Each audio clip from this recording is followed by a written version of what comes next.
être dans un sens un peu plus lourd, hein, que ce soit la monnaie, que ce soit la politique, que ce soit l'armée. Mais c'était un peu, non? Un peu, c'est un concept qui fait frissonner surtout les jeunes, non? Voilà. Alors, de votre point de vue, voilà, disons, un peu sur la genèse, sur l'état de la situation, sur ce qu'on peut faire, et surtout ce qu'on peut faire ensemble avec la francophonie, s'il vous plaît. Il est vrai que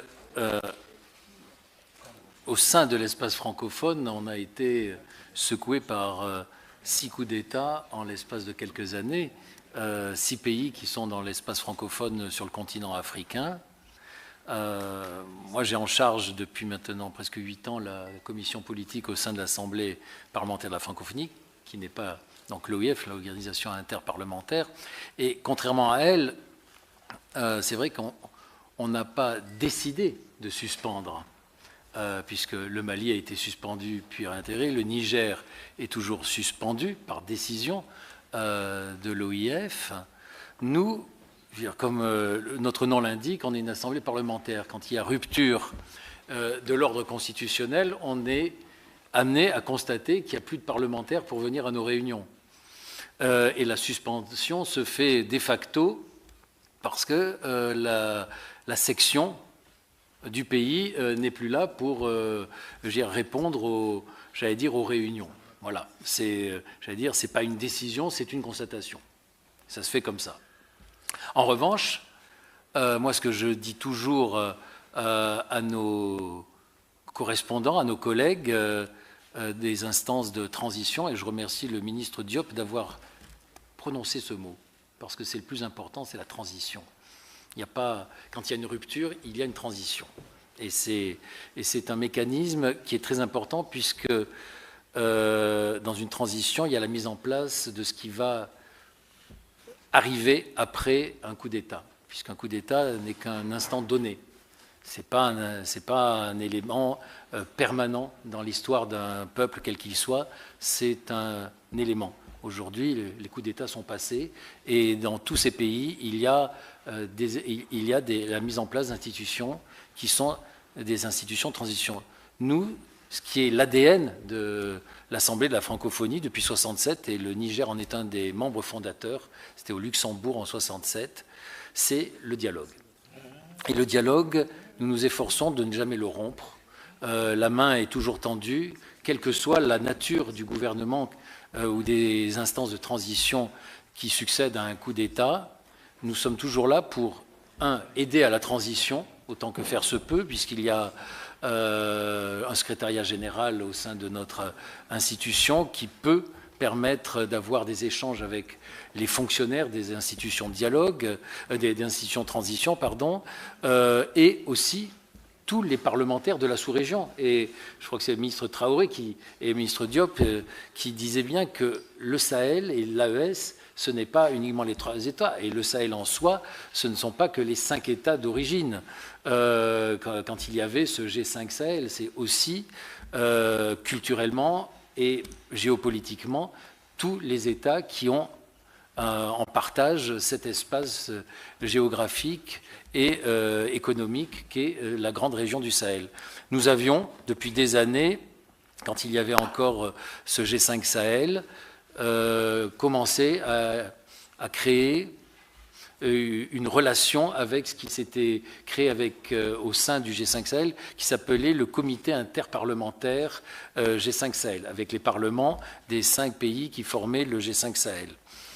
Et vous l'avez dit, il y a, c'est un État, on fait avec ou on ne le fait pas, je crois que c'est vous, Monsieur le ministre, qui l'avez dit, mais vous savez, nous, on ne choisit pas, on discute avec les institutions qui sont prêtes à dialoguer avec nous, et l'Assemblée parlementaire de la francophonie, là j'émettrai un regret, on a tendu la main à vos 3 pays, je l'ai fait moi-même en tant que président de la commission politique, pas plus tard qu'au mois de mai, où on a proposé de venir dialoguer avec...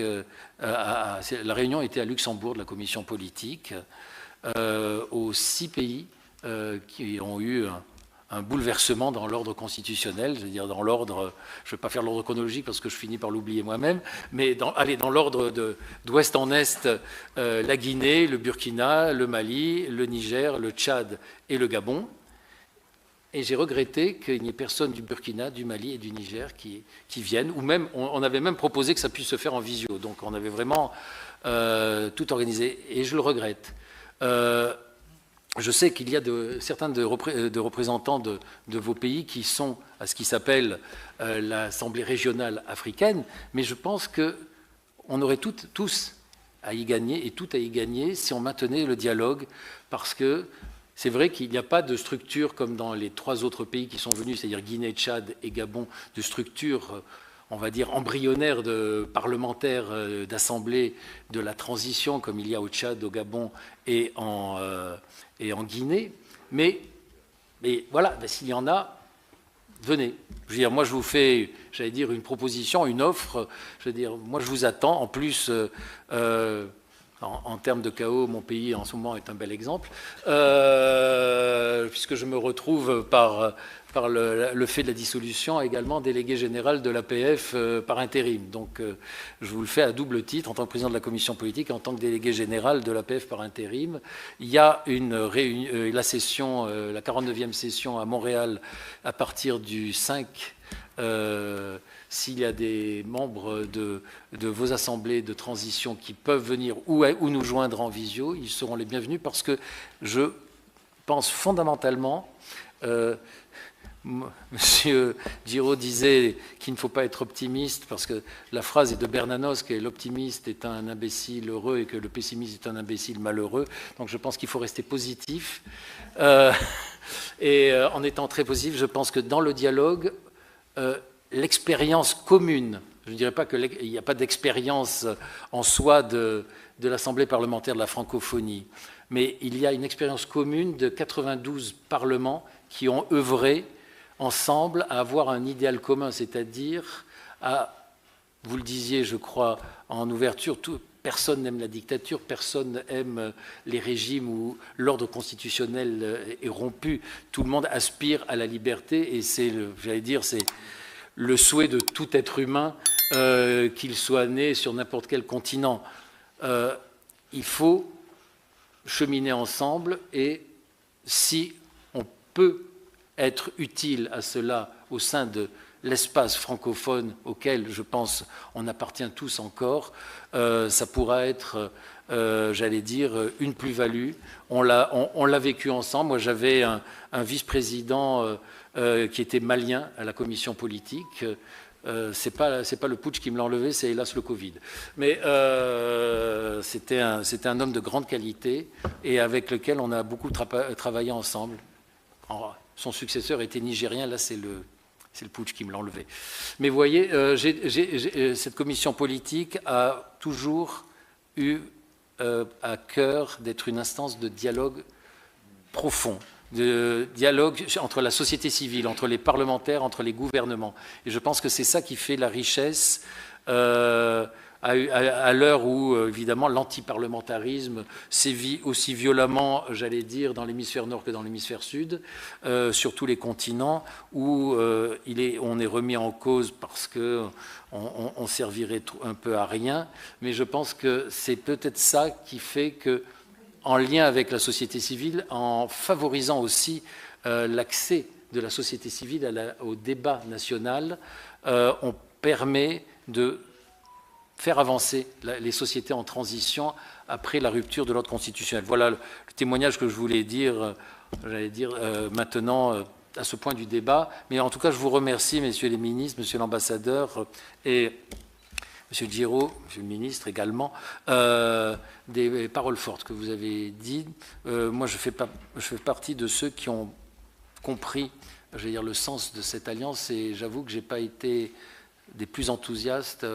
Je considère, pour avoir été au sein de mon Parlement, que les sanctions ne profitent qu'à ceux à qui on les applique et desservent en général ceux qui les votent. On l'a vu depuis quasiment 70 ans avec Cuba, la Corée du Nord. Les principales victimes ne sont pas les pays à qui on les applique, mais ceux qui les votent. Voilà. Merci. Merci beaucoup. Nangadef, bancaire. Christine Holzbauer-Gay, je suis correspondante de Financial Afrique. Moi, j'ai une question de journaliste, excusez-moi, puisque j'ai la chance enfin de vous entendre tous les trois en même temps, qui va aussi dans le sens d'un retour dans la CEDEAO, parce que si je regarde la géographie, vous êtes tous les trois des États enclavés. Et donc, l'accès à la mer, l'acheminement des marchandises chez vous, c'est compliqué. Dans un premier temps, on a bien compris, on a attendu, et c'était très important que vous le disiez, qu'on l'entende tous ici, particulièrement les Européens, combien vous vous êtes sentis menacés, agressés, et combien, pour l'instant, votre réflexe, il est plutôt défensif par rapport à vos populations et aux sanctions qui ont été prises. Maintenant, sur le long terme, à l'avenir, pour que vous puissiez exister tous les trois en étant des États enclavés, je ne vois pas vraiment, si on regarde la géographie, comment vous allez y arriver, parce qu'il va bien falloir organiser des accès à la mer. Et ça peut se faire que dans le cadre d'une intégration régionale. La CEDEAO avait commencé à le faire. Bon, c'est pas parfait, on en est bien conscient, quand on voit tous les obstacles sur les routes, mais enfin, ça allait dans ce sens-là. Et pour vous, en tant qu'État enclavé, c'est quand même une question de survie. Voilà. Merci. Question très précise. D'autres interventions? Parce que sinon, je passerai la parole. Ah oui, voilà, je vous en prie.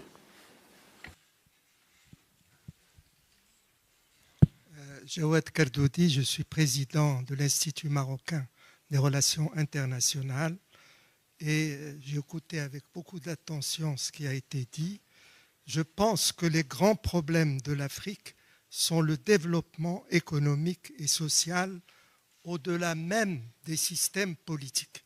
D'ailleurs, le Maroc respecte tous les systèmes politiques de l'Afrique et ne s'immisce pas dans les problèmes intérieurs de ce pays. Et plus concrètement, le Maroc a beaucoup investi en Afrique de l'Ouest. C'est d'ailleurs le premier investisseur africain dans l'Afrique de l'Ouest. Et surtout, il vient de proposer aux trois pays de pouvoir avoir accès à l'océan Atlantique, puisqu'ils sont enclavés. Et nous sommes en train de construire un grand port sur l'océan Atlantique qui s'appelle Dakhla. Et donc, il y a déjà eu une réunion avec les ministres des Affaires étrangères. Et je pense que ce projet peut aider les pays du Sahel à s'améliorer. Et merci.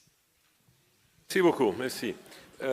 Encore une question. Là, je suis en train de vérifier. Ah oui, non, je suis en train de vérifier le timing, parce que je crois que tout le monde a sur le papier jusqu'à 18h ou quelque chose comme ça. Mais apparemment, ce n'est pas forcément vrai. Alors, c'est juste pour donner d'abord la possibilité au ministre de répondre. C'est 18h qui est sur le programme. Ah ben, moi, j'ai un 18h, d'autres ont 16h. Donc, il y a un peu... donc, soyez bref, parce que si on doit finir, je voudrais surtout donner la parole aux trois pays, de manière à ce qu'ils puissent répondre et peut-être relancer pour une suite, parce qu'il y a beaucoup de choses à discuter encore. Donc, voilà. C'est moi. Voilà. C'est moi. Bonsoir. J'ai déjà le micro, excusez-moi. Le micro est pouvoir, comme d'habitude.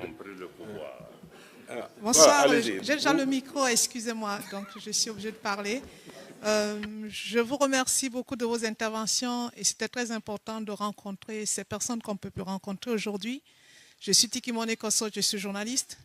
Déjà, aucune assurance ne veut plus assurer un journaliste qui va dans vos pays, ça c'est clair. Donc, si vous ne venez pas comme ça, on ne peut pas vous voir. Ça nous a permis de mettre un visage sur vos noms et puis de vous écouter. Maintenant, je voudrais vous demander quelque chose. Ce peuple qui a tant souffert de ces sanctions, comment va-t-il? Est-ce qu'il vous écoute? Est-ce qu'il vous suit? Ou bien ils ont peur de vous parce que vous êtes des militaires, comme d'habitude en Afrique? Dans la confédération que vous voulez créer, admettons que ça va avancer, je veux rester positive. Comment vous envisagez redonner la démocratie au peuple?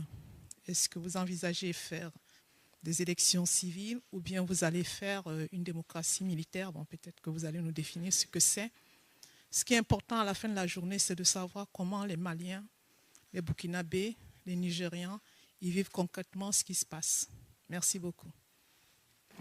question très concrète et opérationnelle, je dirais. Voilà, je vous en prie.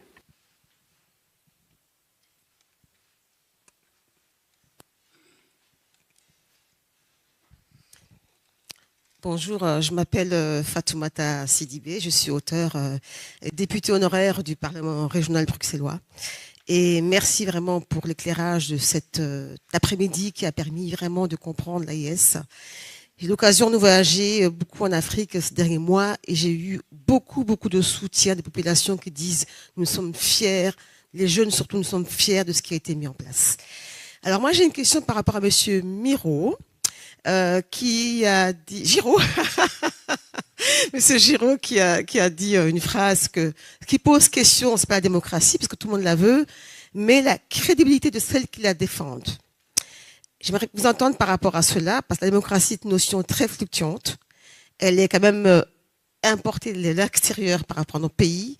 Alors, quelle démocratie pour les pays africains? Pourquoi est-ce qu'on ne pourrait pas aborder aujourd'hui une vision qui intègre davantage aussi nos modes de vie, nos cultures, pour mettre en place, évidemment, des régimes qui pourraient davantage nous convenir sans qu'il y ait autogérance extérieure? Merci beaucoup. D'autres interventions? Parce que là, il vaut mieux que vous... Voilà, je vous en prie. C'est la dernière, je pense. Voilà. Non, parce que sinon, je ne vois pas. Je vous prie. Je vais abréger un peu. Je me permets de vous présenter. Je suis sud-coréen, basé à Paris depuis déjà presque 40 ans. Donc, j'aimerais bien révéler une histoire entre deux pays, Corée du Sud et Japon. Il est vrai que chaque individu aujourd'hui, géopolitiquement, on n'est plus indépendant en Afrique, on n'est plus limité dans les pays, parce que votre mobile est déjà connecté dans le monde entier. L'histoire du Japon, l'histoire de Corée aussi, ça s'est connecté à vous aussi. Pourquoi j'aimerais bien exposer cette petite idée? Ça veut dire Corée du Sud, ça a été un des pauvres pays, mais aujourd'hui, on est arrivé dans un membre de Global North. Mais pourquoi? Parce que Corée du Nord, et qui nous a bombardé tout le temps. Même aujourd'hui, il y a des bombes atomiques qui nous menacent, même missiles aussi. Mais on n'a pas peur, parce qu'on est déjà globalisé. On n'est pas isolé. Pourquoi j'aimerais bien parler de cette histoire? Même Europe, c'est avant l'unification de l'Europe, c'est un succès de l'histoire humanitaire. Mais avant de l'unité, avant l'Union européenne, l'Europe, ça a été divisé entre 28 pays, petits pays. Ils ont fait les compétitions entre eux. Grâce à ces conflits et compétitions libres, l'Europe a réussi. Et donc, il y a une petite histoire entre Corée du Sud et au Japon. Il y a une petite île, 7000 m² et 8000 m². C'est entre dans la mer est de Corée, à ouest du Japon, on appelle Dokdo, île de Dokdo et île de Takeshima. Donc c'est une histoire, plutôt, c'est l'ancien balencier, c'est le bateau pêcheur français, balencier qui s'appelle Liancourt, qui a découvert 1849. Mais historiquement, ça a été déjà appartient dans l'histoire, dans les documents, dans les archives de Corée. Ça existe déjà, ça appartient en Corée. Mais malgré tout, dans notre histoire contemporaine, c'est la puissance qui réclame l'île et l'appartenance du territoire. Et pourquoi je parle de ça? Il y a, à 2022, au mois de juin, je suis marié avec une Japonaise. Ma première fille était née au Japon. Nous vivons à Paris. Et première fille, elle a acheté un billet d'avion, elle est allée pour s'allier à CDG, mais enfin, elle ne pouvait pas partir à cause de l'histoire de conflit entre deux pays. Ils ont supprimé voyage sans visa. Donc, ma fille est obligée d'aller à l'ambassade du Japon à Paris. Et moi aussi, pour entrer au Japon, j'étais obligé d'aller à l'ambassade. Ma fille pour entrer en Corée, à l'ambassade du Japon à Paris. Moi, pour entrer au Japon, je dois aller à l'ambassade au Japon. C'est ça, c'est une histoire très compliquée. J'ai remarqué, et même individu, ça a été concerné entre l'histoire de conflit du pays.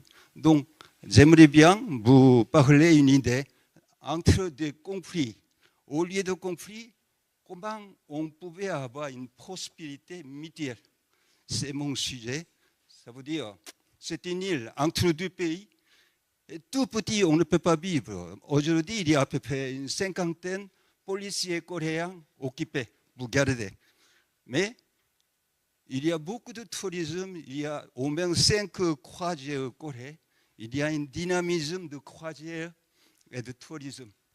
Moi, j'aimerais bien accélérer cette industrie de tourisme pour collaborer avec le Japon entre des îles entourées.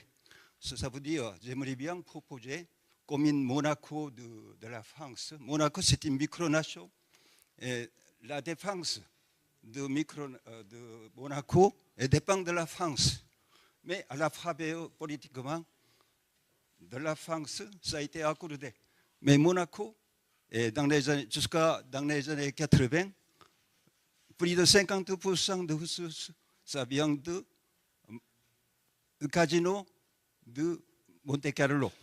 Mais à partir de 90, dans les années de 90, Monaco plutôt qui a plus de ressources, des taxes, des revenus de coopération au lieu de casino. Donc aujourd'hui, c'est plutôt cryptocurrency et nouvelle monnaie de cryptocurrency qui accélère. J'aimerais bien demander en Corée du Sud et au Japon pour collaborer. C'est une île, une indépendance, comme une Monaco en Asie. Ça veut dire pour investissement, même si on ne peut pas habiter, on peut créer une nouvelle technologie aujourd'hui, on peut créer une île de flottant aussi dans les îles. Bon, pourquoi j'expose cette histoire? Je suis très content avec les pays africains, puisque pour créer quelque chose, on a besoin de votre vote. 54 pays africains qui nous votent pour créer une indépendance avec une autre. Je suis en train de créer une fondation pour créer cette indépendance, pour demander en Corée et au Japon aussi, tous les deux côtés. Vous pouvez devenir notre membre de pays aussi. Nous cherchons les ambassadeurs de 54 pays africains et 27 Européens aussi. Vous demandez, au lieu de conflit, pour monter un programme de prospérité mutuelle. Merci. Merci beaucoup. Je crois que si on arrive à mettre d'accord les 54, ça va être déjà, et ça peut-être sur une île ou sur autre chose, mais ça serait déjà un bon message. En tout cas, disons, on a de toute dernière, je vous en prie. Là, une autre intervention. Un micro, s'il vous plaît. Voilà.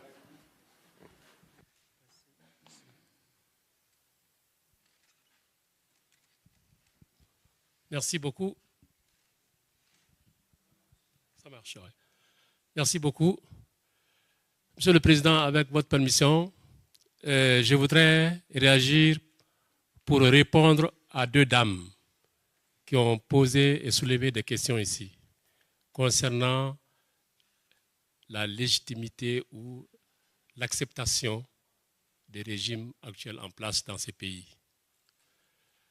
Je voudrais dire ici et témoigner en tant que représentant de la société civile que les populations de ces pays-là étaient éprouvées, ils étaient frustrés parce que les dirigeants d'alors tiraient leur légitimité simplement à l'extérieur. La légitimité de ces dirigeants à l'intérieur n'était pas leur préoccupation. Voyant tout ce que la population a subi comme malheur, comme difficulté, comme honte, je témoigne ici que depuis l'avènement de ces nouveaux dirigeants, quelle que soit la manière avec laquelle ils sont arrivés, les populations l'ont exprimé, l'ont manifesté, leur joie, leur bonheur, leur espoir à vivre leur vraie vie, à vivre dans la dignité, à vivre avec responsabilité et ne compter que sur eux-mêmes. Pas plus tard qu'il y a une semaine, le président de la transition du Mali a fait une sortie dans une des régions. Et vous voyez les films. Spontanément, la population est sortie. Et c'est pareil dans tous ces pays. Donc c'est dire que nous n'avons pas besoin de légitimité accordée à l'extérieur de nos dirigeants, et les populations à l'intérieur suffisent à leur accorder cette légitimité. Je vous remercie. Merci beaucoup. Voilà. Donc avec ça, on a repris un peu le point de départ. Disons que c'est un peu une simplification, mais ça fait partie un peu de la vision, non, vue de l'intérieur surtout. Si vous appréciez la vidéo et le contenu que nous produisons sur cette chaîne, prenez un moment pour aimer, partagez vos réflexions dans les commentaires et vous abonner à la chaîne. Activez les notifications pour rester informé des dernières nouvelles marquantes sur notre continent. Merci d'avoir regardé et à bientôt dans notre prochaine vidéo.